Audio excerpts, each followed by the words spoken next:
Conakry, 14 janvier 2017. Bonsoir, merci de l'attention et bienvenue dans cette édition. Donc voici le sommaire. 27e sommet France-Afrique à Bamako, Mali. Plusieurs sujets à l'ordre du jour. Sécurité, stabilité et développement. Le chef de l'État, professeur Alpha Condé, participe à ce sommet. Appui à la formation et sécurité intérieure de la gendarmerie, le ministre d'État chargé de la Défense nationale et l'ambassadeur de France en Guinée vient de signer un projet de coopération à cet effet. Et puis 2 conteneurs de matériels médicaux pour le département de la santé, un don de la Fondation Félix Dambige destiné au centre hospitalier. Encore une fois, bonsoir, merci de l'attention. Le 27e sommet Afrique-France s'est ouvert ce samedi à Bamako, Mali, sur le thème Partenariat, paix et émergence. Plus de 30 chefs d'État et de gouvernement prennent part à ce rendez-vous. Le président de la République, professeur Alpha Condé, participe activement à cette rencontre. Sanassi Keïta, depuis la capitale malienne. Le Centre international de conférence de Bamako. C'est ici que les travaux du sommet France-Afrique sur le partenariat, la paix et l'émergence ont ouvert leurs portes ce samedi, 14 janvier 2017. Tôt ce matin, les chefs d'État et de gouvernement ainsi que d'autres personnalités du monde ont commencé à rallier ce centre pour venir prendre part aux travaux de ce 27e sommet. Un rendez-vous plein d'espoir entre l'Afrique et la France qui compte davantage renforcer leur partenariat dans un esprit de transparence mutuellement bénéfique. Ici, du haut de cette tribune du Centre international de conférence de Bamako, le président de la République du Mali a remercié infiniment toutes ces personnalités pour avoir rehaussé de leur présence ce sommet. Chers amis, dans la conjoncture actuelle, pouvait-on trouver pour notre sommet un thème plus pertinent que celui qui est proposé aujourd'hui à notre réflexion, à savoir partenariat, paix et émergence. Les 3 exigences s'imbriquent les unes dans les autres. L'Afrique et la France ont la possibilité de les prendre en charge s'appuyant sur leur longue tradition de coopération et sur leur volonté éprouvée de cheminer ensemble.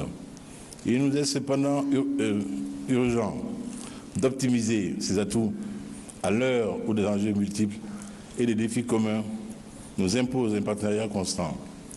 Partenariat certes tourné vers une réponse solidaire, mais aussi partenariat prenant en compte la reconstruction et le renforcement indispensable des capacités nationales de chaque État. Pour le partenaire de l'Afrique, la France, les efforts doivent être consacrés au développement et à la croissance. Nous devons consacrer nos efforts au développement et à la croissance et lancer un appel pour l'investissement en Afrique.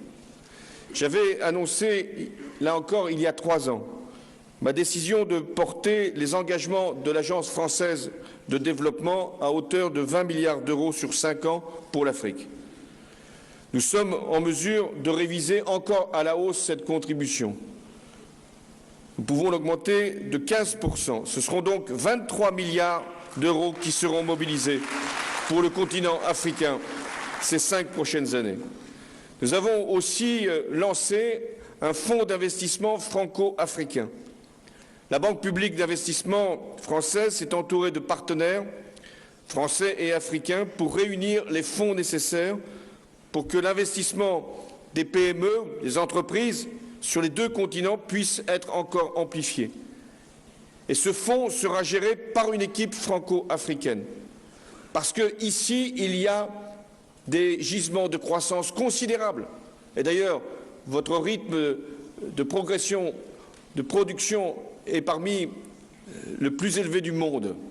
Mais en même temps, nous devons faire que cette croissance puisse être encore amplifiée, soit durable, respectueuse de l'environnement et qu'elle puisse également donner des opportunités d'investissement ici à de nombreuses entreprises françaises et européennes. Concernant surtout le domaine énergétique en Afrique, le président de la République française rassure.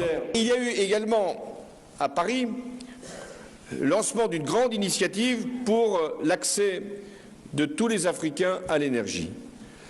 L'Afrique elle-même avait présenté, c'était Alpha Condé qui en a eu la responsabilité, un plan d'installation de 10 gigawatts supplémentaires issus des énergies renouvelables. La France a pris l'engagement d'en financer 20%. Et grâce à des moyens nouveaux que nous avons dégagés, en particulier grâce à la taxe sur les transactions financières, la France pourra dépasser de 50% cet objectif en finançant l'installation de 3 gigawatts avant 2020 pour un montant de 3 milliards d'euros. L'objectif, au-delà des chiffres, c'est d'ouvrir l'accès à l'énergie à un grand nombre d'Africains, tout en réduisant la pollution et le réchauffement qui auraient résulté d'une production équivalente issue des énergies fossiles. Des encouragements, il y en a eu également au cours de ces assises de Bamako. Plusieurs jeunes évoluant dans le secteur privé, à travers leur esprit de créativité, surtout dans le domaine des nouvelles technologies de l'information et de la communication, ont eu des satisfecits de reconnaissance. Dans ce domaine, le président François Hollande a promis que la France apportera pleinement son soutien à l'Afrique afin que le continent entre de plein pied dans l'innovation.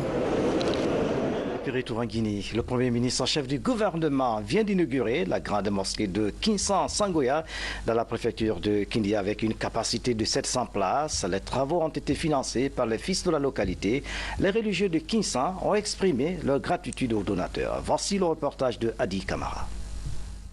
De par son caractère scientifique, social, économique et culturel, Conakry, capitale mondiale du livre, est devenue aujourd'hui une affaire de tous. Déjà, l'événement mobilise plusieurs invités composés de littéraires, de dramaturges, d'écrivains, d'éditeurs, de cinéastes en provenance de la France, de l'Italie, du Sénégal et du Nigeria. Nous voyons la détermination du gouvernement guinéen. Ce que nous prévoyons à partir d'avril 2017, c'est un projet de développement durable. C'est faire en sorte que la Guinée renaisse sur le plan culturel. Et la base, c'est le livre. Ce titre mondial qui consacre notre capitale devrait ouvrir les vannes pour le pays en termes de découverte, d'échange et d'investissement. Ici, la construction des bibliothèques et l'installation des points de lecture dans les quartiers sont déjà prévus dans le cadre de la promotion de la lecture et de l'écriture. On a choisi Conakry parce que le dossier était un dossier bien construit. C'était un dossier de cœur qui parlait de la question de lecture, de livres, qui programmait les activités qui aident les jeunesses, qui appuient sur la communauté et qui a au fond durabilité. Le Premier ministre Mamadi Yula n'a pas manqué d'éloges à l'endroit des initiateurs de cet événement et autres acteurs qui relèvent les manches pour le développement et la promotion des œuvres littéraires en Guinée. Nous avons tenu à cette occasion à réaffirmer l'engagement du gouvernement, l'engagement du chef de l'État et de tous les acteurs impliqués dans la préparation de cet événement à accompagner, à soutenir, à faire en sorte que cet événement qui va braquer les projecteurs du monde entier sur notre capitale, à faire en sorte donc que cet événement, cette année qui partira donc d'avril 2017 à avril 2018, soit une année de succès, soit un événement couronné de succès et qui permette donc à notre pays de rayonner, notamment sur le plan de la culture de manière générale et du livre et de la lecture en particulier. Il y a des dispositions qui sont prises sur le plan technique, sur le plan matériel et même sur le plan financier pour soutenir l'organisation de cet événement. La Guinée constitue le 17e pays à travers le monde et le 3e pays africain à abriter cet événement, capitale mondiale du livre. Chez nous, la fête sera ouverte au théâtre, au cinéma, à la comédie et à la musique. Vous avez certainement dû comprendre l'audience du Premier ministre chef du gouvernement avec les responsables du projet Conakry, capitale mondiale du livre. Les secrétaires généraux et receveurs des communes rurales de la région forestière étaient en formation à Zirikouré. L'action vise à renforcer leurs compétences en matière de la bonne gouvernance et de développement. Momelamine Kamara fait le point. Le Centre national de perfectionnement de Sérédou réouvre ses portes 6 mois après la déclaration officielle de la fin de l'épisode d'Ebola en Guinée.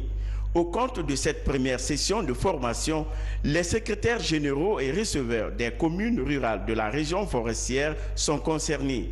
Pendant 5 jours, ces cadres ont appris l'alphabet de la gouvernance locale participative en faveur du développement. Nous allons faire la formation de tous les secrétaires généraux des communes rurales et receveurs des autres régions administratives. Alors j'espère qu'après cette session de formation, nous allons essayer d'organiser une deuxième session de formation qui va concerner la région administrative de Boké et ainsi de suite. Plusieurs modules ont été dispensés par les hauts cadres de l'administration centrale. Des thèmes qui ont permis à ces responsables locaux d'appréhender le concept de l'administration des collectivités. Je me trouve très bien outillé pour pouvoir appuyer, comme ça se doit, comme le Code des collectivités le demande, la communauté de Samoy, où j'évolue depuis 6 ans. Après s'être approprié le contenu de la mission de l'administration territoriale pour promouvoir et favoriser le développement à la base, ces agents comptent restituer fidèlement les expériences acquises au niveau de leurs circonscriptions territoriales respectives. L'année 2017 s'annonce décisive pour les cadres de l'éducation nationale, la qualification du système éducatif et l'introduction du civisme dans les programmes de formation sont autant de défis à relever dans les prochains mois. Francis Collier, reportage. Les nouveaux défis du système éducatif guinéen se précisent. 2 semaines après le Nouvel An, les cadres des ministères en charge du système reçoivent les orientations pour le travail à abattre au compte de l'année 2017. Selon ces orientations, le civisme et la culture citoyenne demeurent le dénominateur commun pour tous les efforts vers la qualification de la formation. Nous allons travailler de manière à ce qu'au niveau de l'école, comme je l'ai dit tout à l'heure, que l'école soit réellement la base de creuser, non seulement de la formation professionnelle académique des élèves et étudiants, mais aussi plutôt la formation morale, la formation civique. À l'enseignement supérieur, la biométrisation des effectifs et la réalisation de 4 universités d'excellence vont continuer au même moment que d'autres. Les nouveaux décrets de réorganisation du ministère viennent d'être signés. Donc, en ce qui concerne l'assurance qualité, l'ANAC va commencer à être opérationnelle. Il y aura de nouvelles structures, donc des directions générales qui ont été créées à la place de direction nationale pour rendre beaucoup plus d'autonomie à la gestion du secteur. Bien sûr, la biométrie va continuer. Et la tendance est que on avait surestimé les effectifs. C'est une tendance d'abord, mais on verra bien lorsqu'on aura complètement fini. Il y a bien sûr le programme de construction et d'extension des universités, notamment Sonfonia, l'AB, Cancan, Zéro-Corée. Nous sommes en train de discuter des derniers détails techniques des études. Défi à relever connu déjà, les cadres comptent se mettre à l'œuvre pour redorer le blason de la formation. Dans l'actualité encore, renforcer la capacité opérationnelle des services de sécurité. Une convention a été signée dans ce sens entre le ministre d'État chargé de la Défense nationale et l'ambassadeur de France en Guinée. Cette convention porte sur le projet de coopération, appui à la formation et sécurité intérieure de la gendarmerie. C'était en présence du haut commandant de la gendarmerie nationale, sergent Lamine Sané Camara, correspondant de la presse militaire. La sécurité des personnes et de leurs biens à travers la Guinée est un souci primordial des autorités politiques et militaires, eu égard à toutes les formes de menaces. La signature de cette convention relative au projet de coopération, appui à la formation et la sécurité intérieure de la gendarmerie entre le ministre d'État à la présidence chargée de la Défense nationale et l'ambassadeur de la France en Guinée se situe dans cette dynamique. La signature avec le ministre d'État chargé des affaires de défense d'une convention d'appui à la formation des agents de la gendarmerie.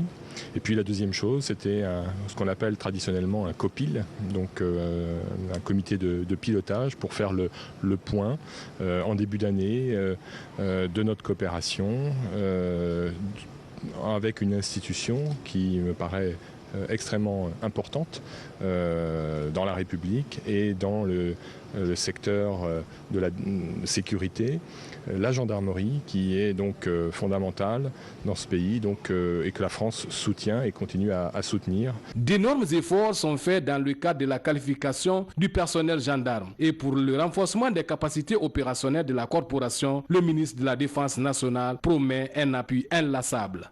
Je vais prendre toutes les dispositions pour créer toutes les conditions pour permettre à la gendarmerie de mettre en pratique tous les programmes et tous les projets qui ont été initiés dans le cadre du renforcement de la sécurité intérieure du pays et dans le cadre de la réforme du secteur de sécurité en 2017. Pour davantage édifier l'assistance, le coopérant militaire français, chef de bataillon Patrick Lagadec, a axé son intervention à travers une projection vidéo sur la coopération exercice 2016, les objectifs qui ont été atteints, les raisons de ceux qui ne l'ont pas été et les perspectives pour l'année en cours. Le secrétariat général des services spéciaux de la lutte contre la drogue et du crime organisé s'élève contre la consommation de la chicha dans les établissements scolaires, un phénomène qui entraîne de nombreux étudiants. Parfois, certains abandonnent les cours pour fumer la chicha. Une campagne est lancée dans ce sens pour expliquer les conséquences liées à la consommation de la chicha. Aboubakar Junior Kamara signe ce reportage. La consommation abusive de la chicha gagne de terrain à Conakry. Dans ce maquis, situé au quartier Nongo par exemple, ils sont des centaines d'adolescents issus de plusieurs universités qui viennent fumer. Pourtant, les enquêtes révèlent que d'autres mettent du cannabis, de la cocaïne et d'autres substances nuisibles à la santé. Sur le sujet, le secrétaire général des services spéciaux antidrogue et du crime organisé entame une campagne d'information et de sensibilisation sur les conséquences de cette pratique. Tout ce que vous avez comme drogue là, c'est un moyen pour vous aujourd'hui de consommer la drogue sans être pris. Parce que le chicha que vous mettez ici a une odeur parfumée. Donc, quelle que soit ton intelligence, quand tu passes à côté, tu ne peux pas te rendre compte. Sinon, nous, on a des hommes à 50 mètres, quand vous fumez, tant que le vent amène la chose, il peut aller sur la chose pour aller trouver les fumeurs. Mais tu ne peux pas trouver avec ça. Parce qu'ils mettent les produits qu'on met là, qui n'est même pas vérifiés. Aucun laboratoire de ce pays ne va me dire que le chicha qu'on vend sur le marché a été vérifié et qu'il est consommable et qu'il est propre à la consommation humaine. Ça veut dire que ce n'est pas contrôlé, qu'il y a un danger déjà. Même à lui seul, si vous prenez une dose donnée, ça vous crée une maladie cancérigène. Pour éradiquer la consommation de ce stupéfiant dans les établissements scolaires et universitaires, les encadreurs s'engagent à accompagner les services du colonel Moussa Tebro. Le problème des universités, des lycées, des collèges, c'est que nous ne pouvons pas intervenir en dehors de l'enceinte de notre école. On peut demander à chaque enseignant, avant de faire le cours, dites ce que c'est, sensibiliser. Mais en dehors de l'école, nous ne pouvons rien. Je dirais à mes amis d'arrêter de fumer la chicha. C'est pas bon pour la santé et c'est en notre faveur. Les prochains jours, une lutte sera enclenchée par les agents des services spéciaux en vue de dénicher les consommateurs et trafiquants de chicha dans la cité. La consommation de la chicha dans les écoles, un dossier à suivre. Présentation des vœux au ministère des Affaires étrangères et des Guinéens de l'étranger. La rencontre a permis de passer en revue les résultats obtenus et de définir des perspectives censées impulser une nouvelle dynamique à la diplomatie guinéenne. Marthe Mourad Kamara, reportage. Cette rencontre, il a été surtout question de passer en revue les activités menées en 2016, axées essentiellement sur la mise en œuvre des 5 objectifs prioritaires assortis des actions phares assignées à notre département par la lettre de mission de Monsieur le Premier ministre, chef du gouvernement. Par rapport à ces objectifs, toutes les directions de votre ministère, les services d'appui et les services rattachés ont travaillé d'arrache-pied pour accomplir ces missions. C'est un résultat positif, Madame le ministre, qu'il faut mettre à votre actif. En réponse, la chef de la diplomatie guinéenne a exprimé sa ferme détermination à œuvrer sans relâche pour le renforcement de l'harmonie, la cohésion sociale et l'esprit d'équipe pour atteindre les objectifs assignés au département tout en annonçant les perspectives pour le rayonnement de l'action diplomatique. Ces derniers temps, je n'ai pas beaucoup reçu, j'ai beaucoup voyagé, accompagnant le premier diplomate de ce pays, comme le secrétaire général qui a dit, en train de vendre notre pays pour montrer combien il est important ce pays de l'Afrique de l'Ouest. Combien il est mirobolant, combien il recèle de potentiel et de potentialité, combien il recèle de ressources énergétiques, minières, mais aussi humaines. En 2017, l'action diplomatique s'inscrira dans la droite ligne des idées fortes de la vision d'une Guinée émergente, solidaire et forte pour le raffermissement des relations bilatérales avec le reste du monde. Dans le même registre, l'ambassade de Russie en Guinée vient de fêter le Nouvel An. Représentants des institutions nationales et internationales, membres du gouvernement et amis de la Russie ont pris part à ce rendez-vous. Maurice Sidibé Al-Gassimba était aussi de la partie. Plus de 20 ambassadeurs accrédités en Guinée prennent part à la célébration de la fête du Nouvel An, ici à l'ambassade de la Fédération de Russie en Guinée. Une soirée culturelle qui témoigne les liens d'amitié entre les pays amis de la Guinée.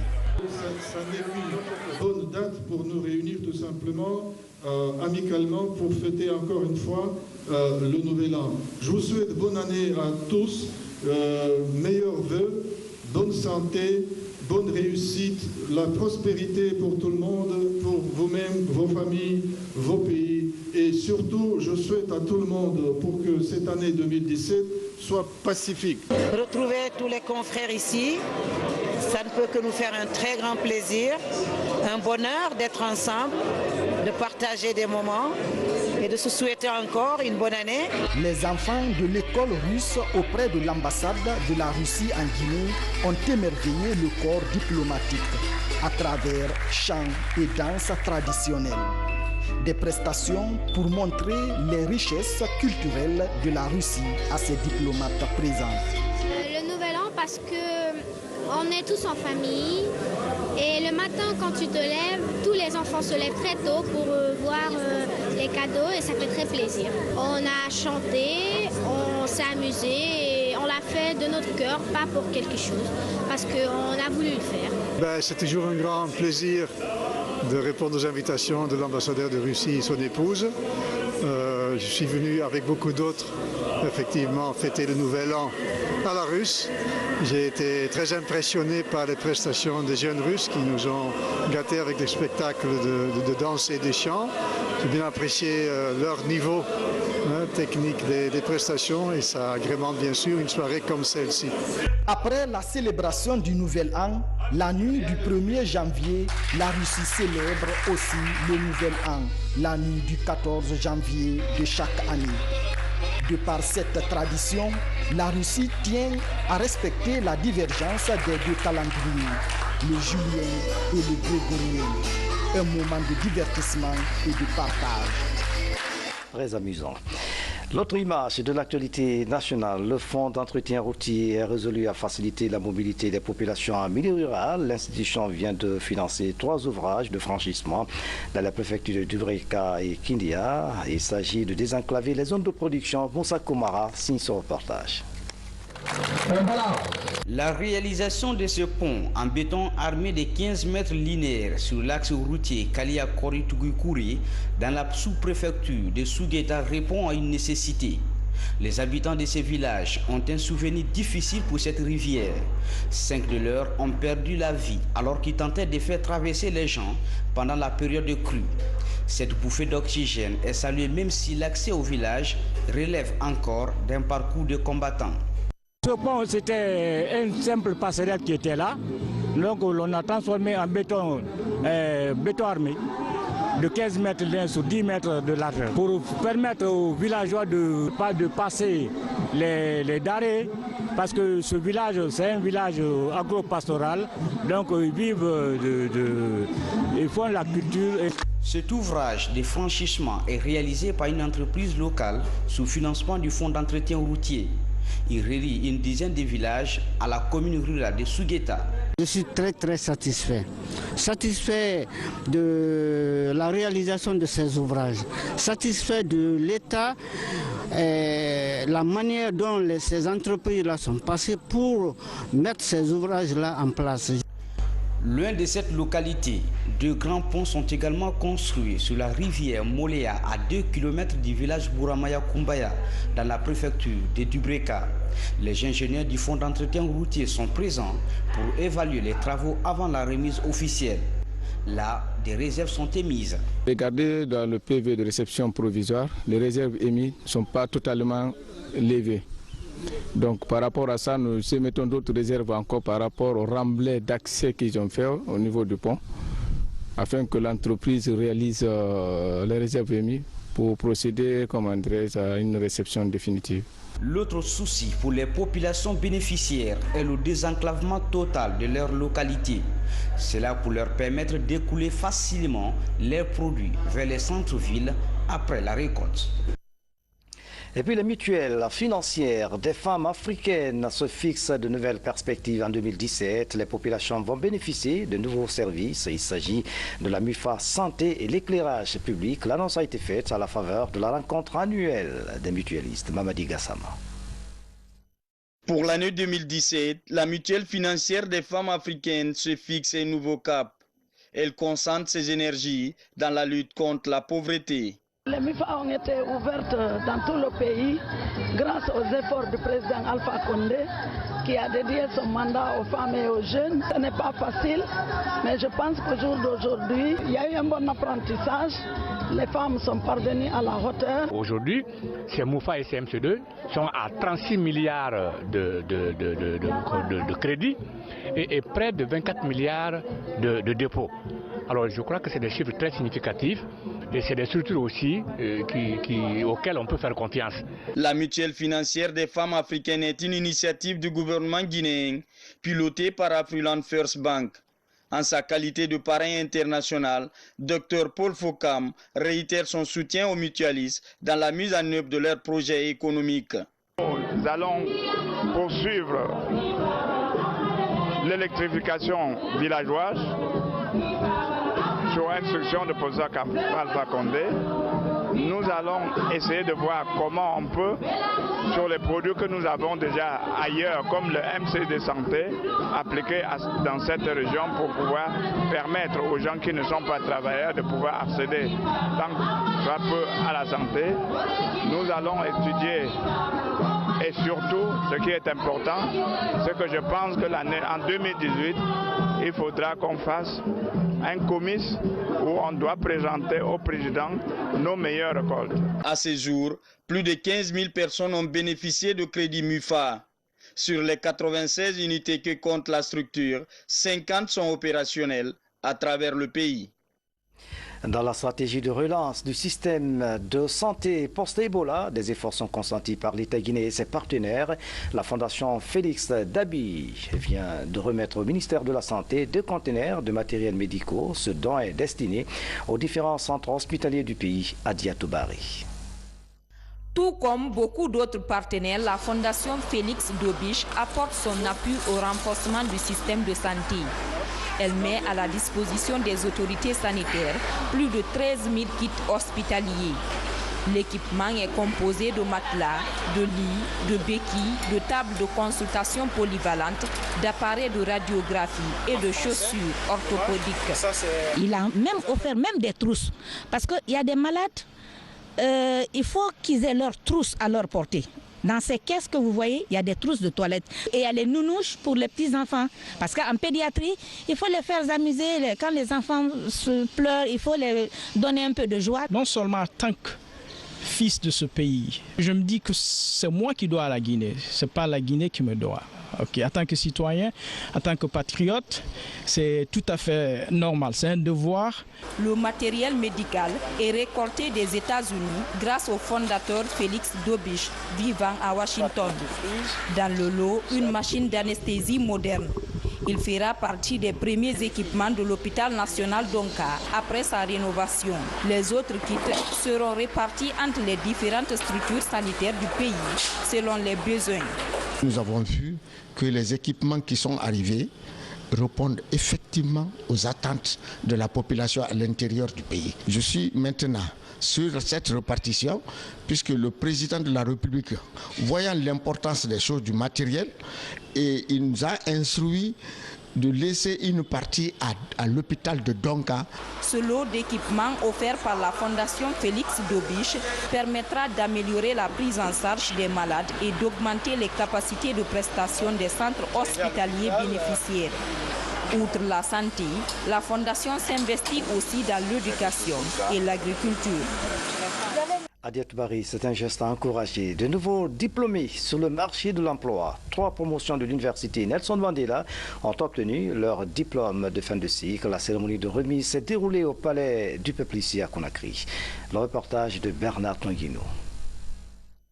Des nouveaux diplômés sur le marché de l'emploi.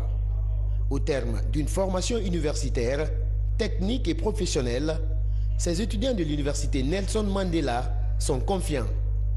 Avec assurance, ils vont sur le marché de l'emploi. On sort avec une très bonne formation qui pourra nous servir sur le marché de l'emploi. Et vraiment, je suis prête parce qu'en âme et conscience, j'ai reçu une très bonne formation.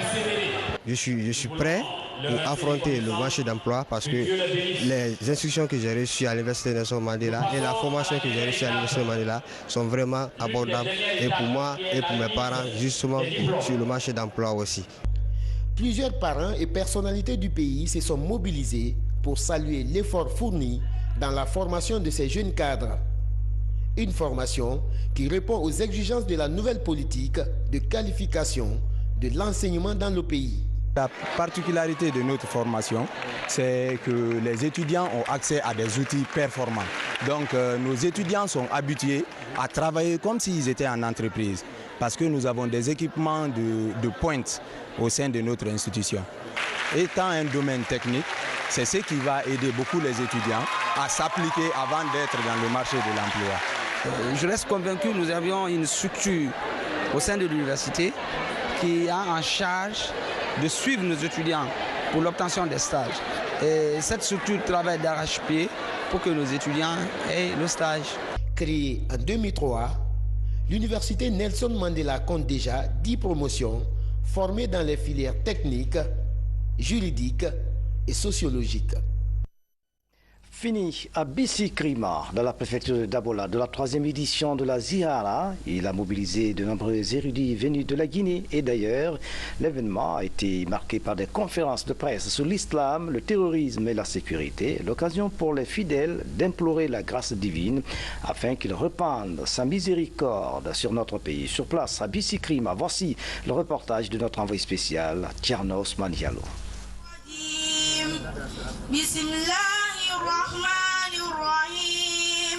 Ces 3 jours de retraite islamique ont fait de Bissi-Krima un carrefour religieux dans la région de la Savane durant toute la période de la Zihara. Venus de différentes préfectures, les fidèles musulmans se sont adonnés pleinement à la lecture du Saint-Coran et formulé des prières pour le développement de la Guinée. De jour comme de nuit, ils ont écouté différents chefs religieux lors de conférences aux conclusions qui exhortent à la paix et à l'unité nationale. Pari réussi pour la Fondation pour le développement et la culture islamique de Bissi-Krima, organisatrice de l'événement. Aujourd'hui, on amalgame l'islam à la violence et étant donné que l'islam c'est la paix, il faut qu'on parle de l'islam, l'amour, la paix et puis vraiment l'entente sociale parce qu'aujourd'hui, s'il n'y a pas de paix, on ne peut pas vivre ensemble. Il faut se tolérer, il faut s'aimer, il faut s'entraider et c'est pour ça que notre slogan, la fondation, l'islam c'est la paix. La Zihara de Bissi-Krima a pour particularité d'inviter des conférenciers de grande renommée pour discuter directement avec les populations de l'arrière-pays sur la pratique de l'islam. Une rencontre d'islamologues de divers horizons vue comme un réel atout dans la promotion de la coexistence pacifique. L'unité, l'entente, la concorde ont été rappelées par les imams, par tous les intervenants, pour dire que ce pays, cette portion de terre que Dieu a donnée à la Guinée, nous la possédons tous en propriété. Et que c'est une maison commune. une maison que nos ancêtres nous ont léguée en héritage. Je crois que toutes les ONG en caractère islamique et chrétien doivent faire ce que la fondation de Biskirima a fait. Parce que la Guinée a besoin aujourd'hui de la paix, on a besoin aujourd'hui de la stabilité politique et cela ne peut se faire que les religieux se donnent la main et essayer de prévenir tous les conflits et essayer aussi de résoudre le conflit pacifiquement autour des tables. Au discours et aux conférences s'adjoint cette prestation théâtrale de Zourou l'Islam sur l'unité nationale. Prestation suivie de la remise de cadeaux aux lauréats d'un concours de lecture du Saint-Courant organisé lors de la Ziara pour encourager la formation spirituelle des jeunes. La 3e édition de la Ziara de Bissikrima a tenu toutes ses promesses. Rendez-vous est pris pour 2018. Dernier virage de cette édition, la Coupe d'Afrique des Nations Gabon 2017 s'est ouverte donc ce samedi au stade de l'Amitié de Libreville. Vous le savez déjà, ces équipes sont en compétition pour remporter le trophée continental. 2 matchs étaient au programme ce samedi, Gabon, Guinée-Bissau et Burkina Faso, Cameroun. Le résumé des rencontres avec Omar Ndiaye. Gabon, Guinée-Bissau, en match d'ouverture, tout portait à croire que le Gabon favori pouvait bel et bien réussir sa première sortie.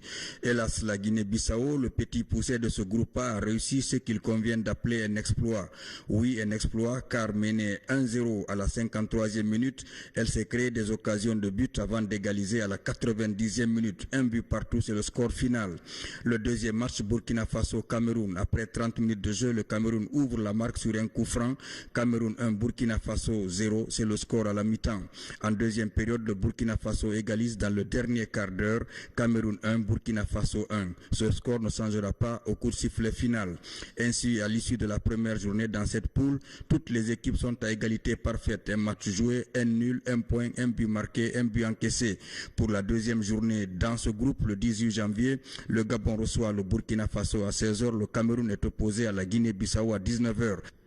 Mais d'ici là, il faut rappeler que dimanche 15 janvier 2017, 2 matchs sont programmés dans la poule B à Franceville. 16h, Algérie-Zimbabwe, 19h, Tunisie-Sénégal, des grands matchs en perspective pour les uns, des rencontres à suivre pour les autres, des confrontations à vivre pour tous. Voilà, c'est la fin de cette édition à tous. Merci de nous avoir suivis. Demain, vous retrouverez Falilou Diallo. Excellente soirée où que vous soyez dans le monde. À bientôt.